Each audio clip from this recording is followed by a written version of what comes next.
Right, we're back at Woodland View.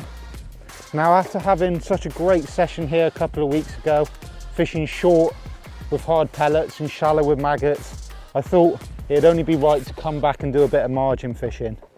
Now, for me, margin fishing really is a method that you have to have in your armoury for match fishing. It's a method that'll win you a lot of matches. The fish tend to be massive and you can go in and catch them really quickly if you get everything dead right. Now, for me, there's three things that you've got to get dead right with margin fishing. The first one being what depth you fish in. The second one being what bait you put in. And the third one, the amount of bait you put in. If you get all three of those right, it really is a method that can win you a lot of matches, catch you some big fish and catch you big weights. First thing I want to talk to you about is depth. Now, in general, for me, in the warmer months, this time of year, or even when it gets a little bit hotter, for me, the shallower the better. What tends to happen when you fish in too deep a water, when you're fishing in the margins, you tend to foul hook fish. And the worst thing you can go in and start fishing and fish in too deep a water and start foul hooking fish and ruin your peg. So I would always have one rig really tight to the bank and fishing in the shallowest water possible. You would be really amazed on how shallow a water these fish will come into. Today, we're not blessed with the shallowest peg. Here at Woodland View, we've probably got 2 to 2.5 foot touching the bank. Now, one other little thing you want to be looking for, not only is the depth, is the contour of the bottom. So today, it really is perfect. So it slightly comes up on a slope, and then it's a real vertical bank. So you can actually feed your bait a little bit away from the bank and know that there's no bait going to be washing in behind your float. It's about 2.5 foot, so that's where I'm going to start. I have set another rig up, probably about 1 metre away from the bank, where it's about 4 foot deep, because there is an odd occasion where you can be fishing in the margins and the fish just won't come into that shallower water. So if you've got a rig probably 1 metre away from the bank in slightly deeper water, it does just open your options. I did have one match very recently on a venue called Belingi in Cornwall, and I set up 2 rigs like I have done today. And just for some reason on that day, it was a little bit cooler. The fish wouldn't come into the bank, into like the 2 foot. And I actually caught them in about 3.5 foot of water. So it really is a great tip to have two rigs set up in 2 different depths. But for me in general, the best depth is the shallowest water. You're going to foul hook fish, you're going to have foul hook less fish, and you're going to catch a bigger fish, a bigger stamper fish as well.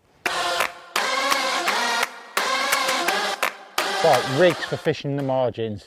Now, when you're fishing in the margins, your rigs for me can't get any more simple. To start off with, we've got a size 13 KM13 hook, which is a real decent size hook. We're going to be fishing for mainly carp in the margins today, but there is a big head of F1s. So I don't want to be putting on a massive hook and then trying to eliminate out the F1. So I want a nice balanced size hook. To an 016 MVR rig line mono of 4 inches. Now, the most important thing about this rig is that you get all the shot and the weight of the float just at the top of the hook length. So I've got a 4-inch hook length, and then I've got a bulk of 7 number 8s just at the top of the hook length onto the main line. The main line itself is very thick. I've gone for 0.22. You're going to be fishing for really big fish, so you want it to be nice and robust. Plus, if I did want to step up to an 0.18 or even an 0.20 hook length, I can do with an 0.22 main line. The float itself is a prototype one that I've been working on, which you'll see very shortly. It's actually a 0.4 float, and like I said, it takes 7 number 8s, which is really important. You want a short, really heavy float for this. The last thing that you want is a rig that sinks slowly. You want to be getting your bait straight to the bottom. Just as you tip your bait in, you want your hook bait following it and going straight to the bottom. This really will eliminate any foul hooking and line bites. So like I said, a 0.4, a 2mm bristle, which is really important because you're going to be fishing big baits on the hook. A fiberglass stem, which is important again because it's really, really strong. You don't want any floats bending. But the main thing about this float is ultra strong. You don't want any breakages or anything that can slow the process down when fishing in the edge. The elastic itself today is slightly lighter than what I normally use. Today we're going to be fishing for quite a big head of F1s and carp. So I've gone for the 11 to 13 dual core. But if I knew I was fishing for just carp, I would have gone for the 14 to 17 dual core. The top kit is a power kit, but it's a long top kit, which is really important for when you're fishing in the edge. The last thing you want to be doing is hooking fish that are 10, 12, 15 pound and not having enough elastic in your pole to let them swim off without bottoming you. If you use a short kit in the margins, you really are taking the chance that you're going to hook some big fish, they're going to bottom out and snap your hook length. So using a long top kit with really balanced, strong gear, you're going to make sure that you're going to get your bait to the bottom nice and quickly, and you're going to get every fish you hook out and in your keep net.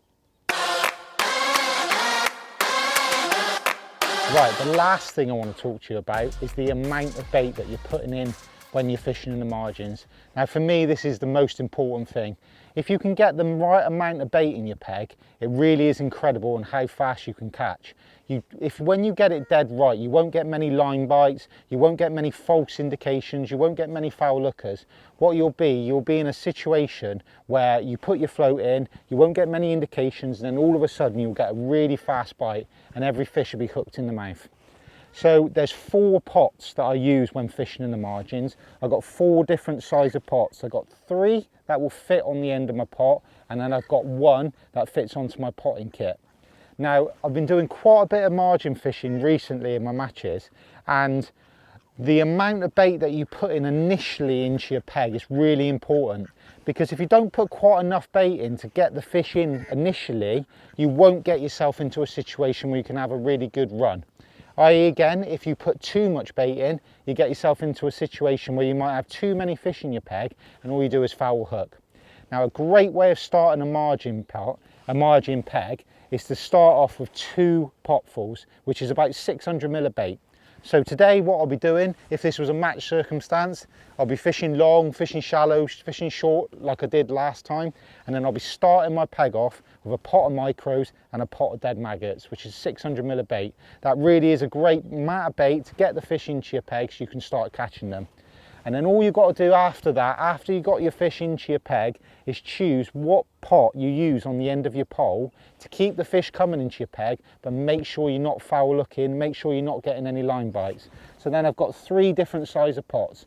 I've got a 125 ml pot, which if the fishing's really great and they want lots of bait and they're coming in and they're really ravenous, that's a great pot. And then I've got 2 other sizes of pots, which is probably the most commonly used size pots. I've got a large one and I've got a medium one. All you have to do then is choose the right size of pot to keep the fish coming in, but make sure you're hooking every fish in the mouth, you're not getting many line bites and you're not getting many false indications.